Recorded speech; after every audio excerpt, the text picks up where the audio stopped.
Je suis là, sur le côté du jeu d'échecs, parce qu'aujourd'hui, je vais vous parler de la prise de décision. Et la prise de décision dans la conduite de projet, ça ressemble souvent à un jeu d'échecs. Contrairement à un achat simple où il suffit de trouver le décideur et de négocier avec lui, faire prendre une décision, et en particulier une décision stratégique dans un projet, ça fait intervenir un grand nombre d'acteurs et c'est vraiment une difficulté pour un grand nombre de chefs de projet, en particulier pour les décisions stratégiques. Je ne vais pas vous faire un dessin, mais vous savez qu'aujourd'hui les organisations sont très complexes.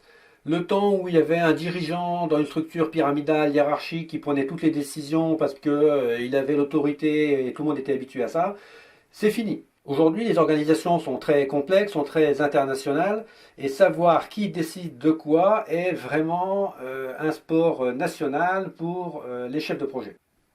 Est-ce que c'est lui? Est-ce que c'est elle? Ou lui? Très souvent, les chefs de projet débutants pensent que les décisions se prennent en comité de pilotage. Bien sûr, ce n'est pas du tout le cas. Les décisions se prennent très souvent avant le comité de pilotage, bien entendu. Et les directeurs de projets expérimentés savent que les décisions sont rarement prises par le sponsor uniquement et que la complexité de la prise de décision est bien plus importante que de ce qui se passe dans un comité de pilotage.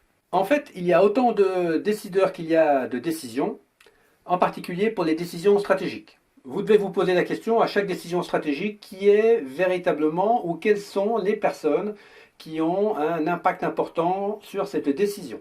Et vous allez découvrir que le décideur ou la décideur, c'est elle. Et que c'est un petit peu casse-gueule. Parce que vous ne la connaissez pas, elle ne fait pas partie du comité de pilotage, c'est ce qu'on appelle un stakeholder, et néanmoins, il peut avoir une très grande influence. Dans ce cas, il y a plusieurs stratégies qui sont possibles. Soit vous essayez de rentrer en contact directement avec cette personne.